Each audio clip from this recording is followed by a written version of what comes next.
Assalamualaikum warahmatullahi wabarakatuh. Hi guys, my name is Devil Zaresha Dimitri. I'm from class B. Today I will present my understanding in the second language acquisition. So as we know, the language learning is where individuals learn language, they develop language, they learn the language from their forms and structures and their rules. And then there is a language acquisition process that's like children, where they learn a language without any formal instruction, and it's like from through their interaction and without any force, they just learn it by themselves. And then there is the second language acquisition. That's another language that you learn after you establish the first language. I think that's when you actually learn a new language, after you learn your first language. And then there is interlanguage. Interlanguage is where you how you explain how you actually there is a feature from the first language where it helps you to understand the second language more. Like it's I guess it's more like an example from the first language to get you to more understand the second language, right?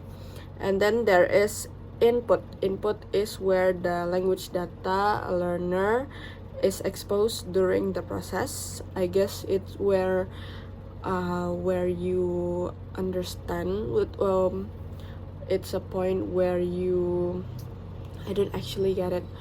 I guess where a point where you see how much you really get the language, I guess. And then there's transfer. Transfer is applying rules and from one language to another. It's the same with interlanguage, I guess, where you combine between your first language and your second language, like that. But this time it's the process of the applying rules, right? And then there is 4 methods in learning English as your second language. The first one is grammar translation method. I guess this is more like the educational purpose, right? It's the where you learn the rules, the structure, where you earn the new vocabularies, where you actually learn how to use the language properly. Like how the teachers taught you, the lecturers, I guess. And then how there is tenses, I guess. Yes, grammar, tenses, the new vocabularies, the verbs, the adjective, the every form of words, like the adverb and the gang, I guess. And then the second one is the audiolingual method. Is where you use it in the daily routine, like so you get used to it, the way you can listen through people talking, where you actually can speak to another individual, I guess, where you can you getting used to using that language until your pronunciation. I guess this is more focused to the pronunciation, right? Because listening and speaking is more like to the pronunciation and how you listen and process what other people are saying, right? And then there is the communication approach. It's where you prioritize the purpose of learning the language.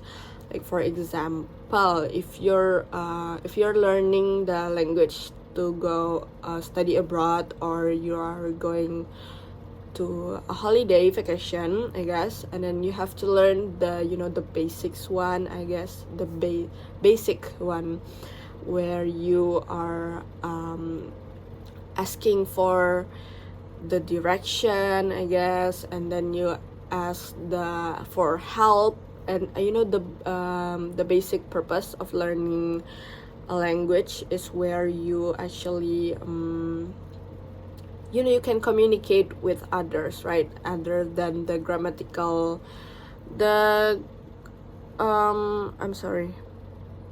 prioritize language function over form and focus on real life scenarios, like that, where you actually use the language without really focusing on the form, at least when people understand it, right?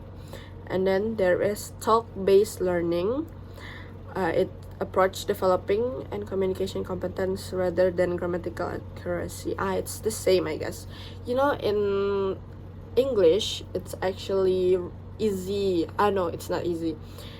It makes it easier if you communicate with others, right? Where you can combine these words to another words, like that, where you getting used to hear those sentence, where you finally fluent by saying that.